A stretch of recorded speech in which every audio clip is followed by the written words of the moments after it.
galerinha, tudo bem? A gente vai continuar falando das funções orgânicas e agora a gente vai introduzir as funções oxigenadas. Essas são as funções oxigenadas e suas respectivas nomenclaturas. O álcool, ele pode ser primário, secundário ou terciário e é sempre uma hidroxila, ou seja, um OH ligado a um carbono. E essa classificação de álcool primário, secundário e terciário é de acordo com a classificação do carbono que a gente já viu. Se essa hidroxila estiver ligada a um carbono secundário, vai ser um álcool secundário, e assim respectivamente. A nomenclatura, ela termina em ol, no lugar do O, do alcano. Então, por exemplo, aqui, considerando que seja só um CH3OH, ou seja, tem só um carbono, seria o metanol, met de um carbono, an, porque tem ligações só simples, e ol da nomenclatura do álcool. Um fenol é quando essa hidroxila ela está ligada diretamente a um anel aromático. Então, cuidado para você não confundir com álcool, porque para ser fenol tem que estar ligado diretamente, ou seja, o carbono tem que ser de um anel aromático. O aldeído, ele é um grupo que fica na extremidade das cadeias carbônicas. Então, é esse C-O, que a gente chama de carbonila, H. E ele vai ficar, então, sempre na ponta da cadeia carbônica. A nomenclatura dele é al, de aldeído, e funciona que nem o álcool. Então, por exemplo, considerando que é um carbono só, esse aqui seria o metanal. Então, é met de um carbono, an, porque é ligação simples só, entre os carbonos, a ligação simples, e al de aldeído. A cetona, ela tem a carbonila entre dois carbonos sempre. Então, o carbono que tem a carbonila, ele é sempre um carbono secundário. Então, aqui no caso, tem outro carbono e outro carbono.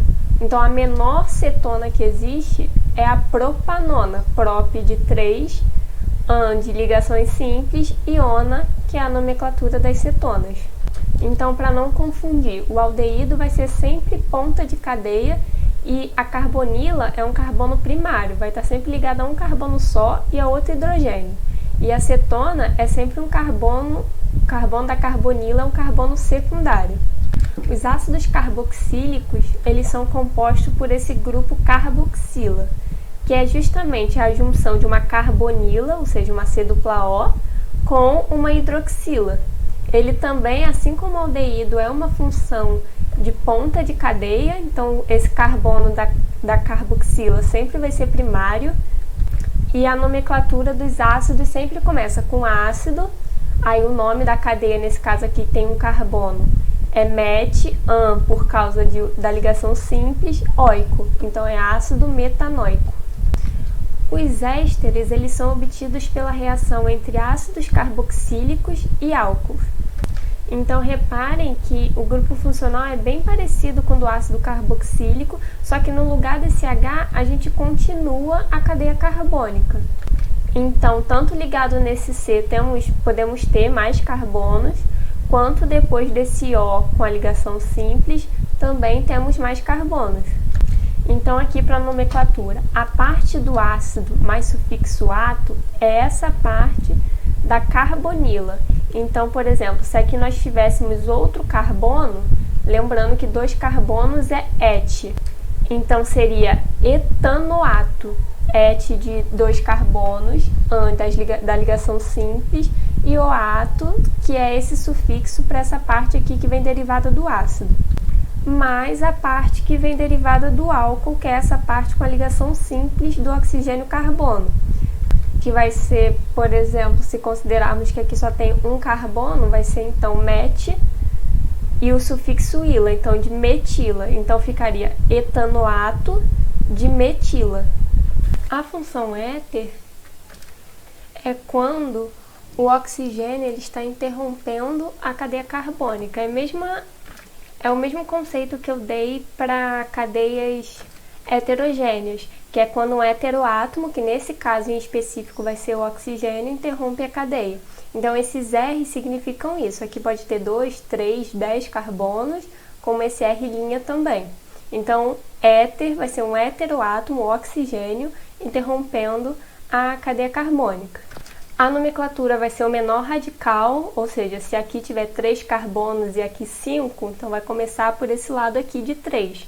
3 é prop, então vai ser propanox, que é o menor radical mais ox, mais o maior radical, que se for 5, vai ser pentano. Então, propanox pentano. Aqui vai ser tipo um exercício para vocês irem treinando. Tem uma molécula para cada função oxigenada que a gente viu.